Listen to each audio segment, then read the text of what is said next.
So I had the chance to meet with some of the kids in the program today. Where are you? Scream out. There you go. I love those kids.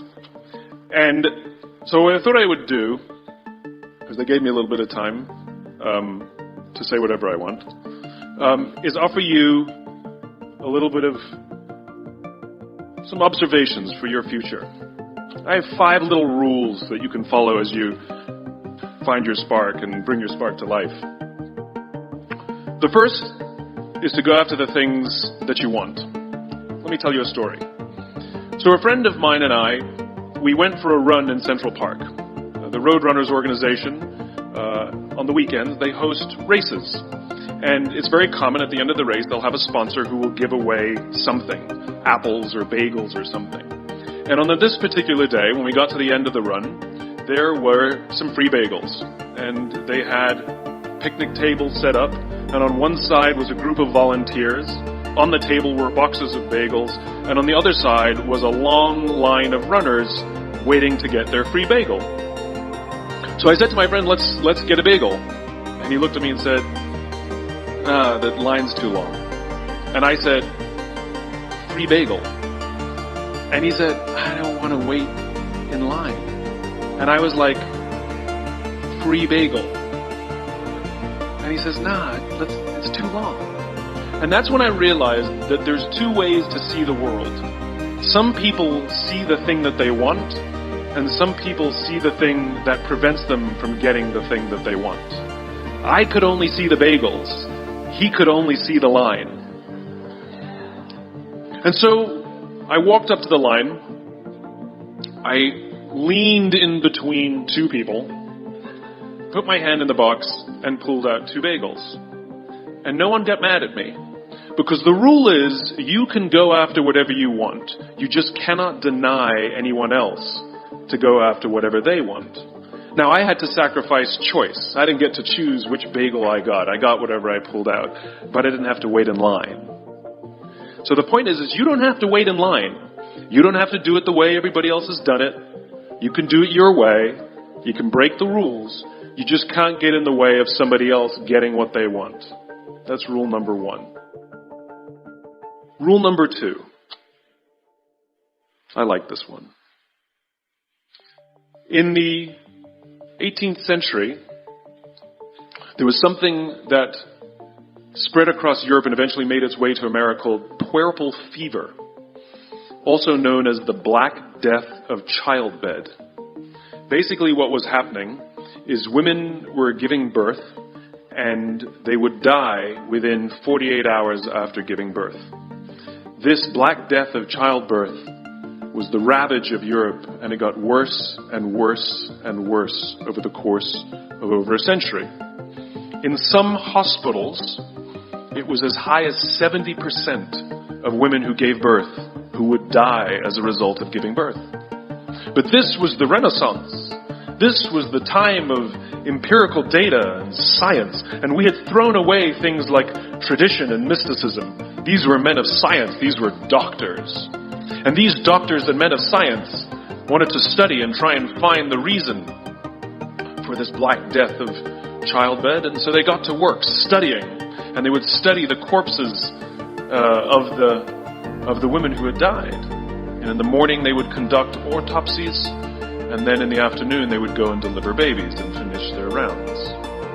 And it wasn't until somewhere in the mid-1800s that Dr. Oliver Wendell Holmes, father of Supreme Court Justice Oliver Wendell Holmes, realized that all of these doctors who were conducting autopsies in the morning weren't washing their hands before they delivered babies in the afternoon. And he pointed it out and said, guys, you're the problem. And they ignored him and called him crazy for 30 years. Until finally somebody realized that if they simply washed their hands, it would go away. And that's exactly what happened. When they started sterilizing their instruments and washing their hands, the Black Death of childbed disappeared. My point is, the lesson here is, sometimes you're the problem.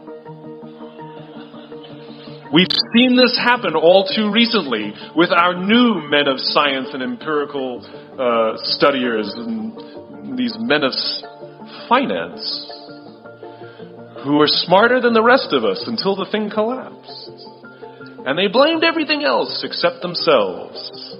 And my point is take accountability for your actions. You can take all the credit in the world for the things that you do right, as long as you also take responsibility for the things you do wrong. It must be a balanced equation. You don't get it one way and not the other. You get to take credit when you also take accountability. That's lesson 2.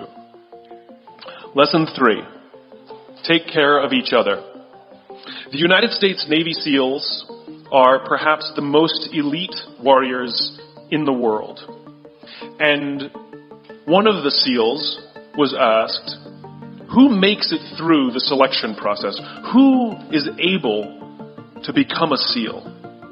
And his answer was, I can't tell you the kind of person that becomes a SEAL. I can't tell you the kind of person that makes it through BUD/S. But I can tell you the kind of people who don't become SEALs. He says the guys that show up with huge, bulging muscles covered in tattoos who want to prove to the world how tough they are, none of them make it through. He said the preening leaders who like to delegate all their responsibility and never do anything themselves, none of them make it through. He said the star college athletes who've never really been tested to the core of their being, none of them make it through. He says some of the guys that make it through are skinny and scrawny. He said some of the guys that make it through, you will see them shivering out of fear. He says, however, all the guys that make it through, when they find themselves physically spent, emotionally spent, when they have nothing left to give physically or emotionally, somehow, some way, they are able to find the energy to dig down deep inside themselves, to find the energy to help the guy next to them. They become SEALs, he said. You want to be an elite warrior. It's not about how tough you are. It's not about how smart you are. It's not about how fast you are.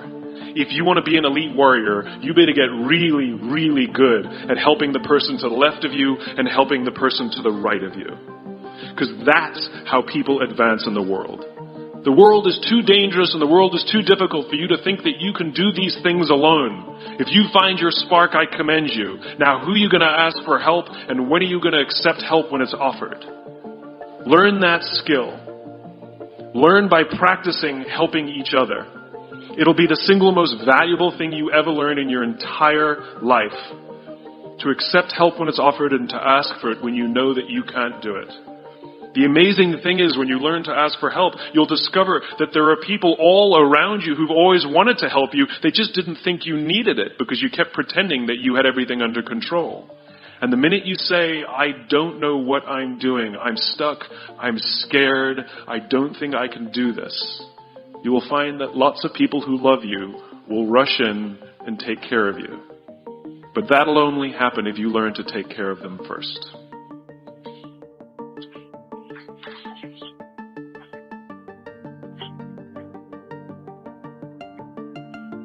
Lesson 4. Nelson Mandela is a particularly special case study in the leadership world because he is universally regarded as a great leader. You can take other personalities, and depending on the nation you go to, we have different opinions about other personalities. But Nelson Mandela, across the world, is universally regarded as a great leader. He was actually the son of a tribal chief. And he was asked one day, how did you learn to be a great leader? And he responded that he would go with his father to tribal meetings. And he remembers 2 things when his father would meet with other elders. 1, they would always sit in a circle. And 2, his father was always the last to speak. You will be told your whole life that you need to learn to listen. I would say that you need to learn to be the last to speak. I see it in boardrooms every day of the week. even people who consider themselves good leaders, who may actually be decent leaders, will walk into a room and say, here's the problem, here's what I think, but I'm interested in your opinion, let's go around the room. It's too late. The skill to hold your opinions to yourself until everyone has spoken does two things. One, it gives everybody else the feeling that they have been heard. It gives everyone else the ability to feel that they have contributed. And two, you get the benefit of hearing what everybody else has to think before you render your opinion. The skill is really to keep your opinions to yourself. If you agree with somebody, don't nod yes. If you disagree with somebody, don't nod no. Simply sit there, take it all in, and the only thing you're allowed to do is ask questions so that you can understand what they mean and why they have the opinion that they have. You must understand from where they are speaking, why they have the opinion they have, not just what they are saying. And at the end, you will get your turn. It sounds easy. It's not. Practice being the last to speak. That's what Nelson Mandela did. Number 5. Monty Python. 1, 2, 5, 3. For all the other nerds in the audience. There's one. Number 5. My favorite one of all. True story. There was a former Undersecretary of Defense who was invited to give a speech at a large conference, about 1,000 people. And he was standing on the stage with his cup of coffee in a styrofoam cup, giving his prepared remarks with his PowerPoint behind him. And he took a sip of his coffee and he smiled and he looked down at the coffee. And then he went off script. And he said, last year I spoke at this exact same conference. Last year I was still the undersecretary. And when I spoke here last year, they flew me here business class. And when I arrived at the airport, there was somebody waiting for me to take me to my hotel. And they took me to my hotel and they had already checked me in and they just took me up to my room. And the next morning I came downstairs and there was someone waiting in the lobby to greet me and they drove me to this here same venue. They took me through the back entrance and took me into the green room and handed me a cup of coffee in a beautiful ceramic cup. He says, I'm no longer the undersecretary. I flew here coach. I took a taxi to my hotel and I checked myself in. When I came down the lobby this morning, I took another taxi to this venue. I came in the front door and found my way backstage, and when I asked someone, do you have any coffee? He pointed to the coffee machine in the corner, and I poured myself a cup of coffee into this here styrofoam cup. He says the lesson is, the ceramic cup was never meant for me. It was meant for the position I held. I deserved a styrofoam cup. Remember this.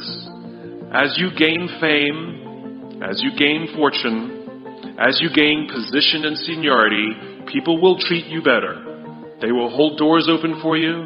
They will get you a cup of tea and coffee without you even asking. They will call you sir and ma'am, and they will give you stuff. None of that stuff is meant for you. That stuff is meant for the position you hold.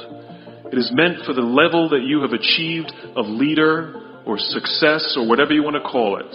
But you will always deserve a styrofoam cup. Remember that. Remember that lesson of humility and gratitude. You can accept all the free stuff. You can accept all the perks. Absolutely, you can enjoy them. But just be grateful for them and know that they're not for you. I remember getting off the Acela. I took the Acela from New York to Washington, D.C. And I got off the train like everybody else. And I was walking down the platform like everyone else. And I walked past General Norty Schwartz, who used to be the Chief of Staff of the United States Air Force, the head of the Air Force. And here I did, you see a guy in a suit, schlepping his own suitcase down the platform just like me. And just a couple months ago, he was flying on private jets and he had an entourage and other people carried his luggage. But he no longer held the position. And so now he got to drag his own suitcase. And never did it sort of remind me more that none of us deserve the perks that we get. We all deserve a styrofoam cup. It was a pleasure meeting you guys this afternoon. I was blown away by your honesty and your curiosity and your poise. And I am confident that the future is bright despite the fact that America looks like an absolute mess right now. I am confident that the future is bright for one reason and one reason only. Because you will grow up and you will be our future. Thank you very, very much, guys. You're wonderful.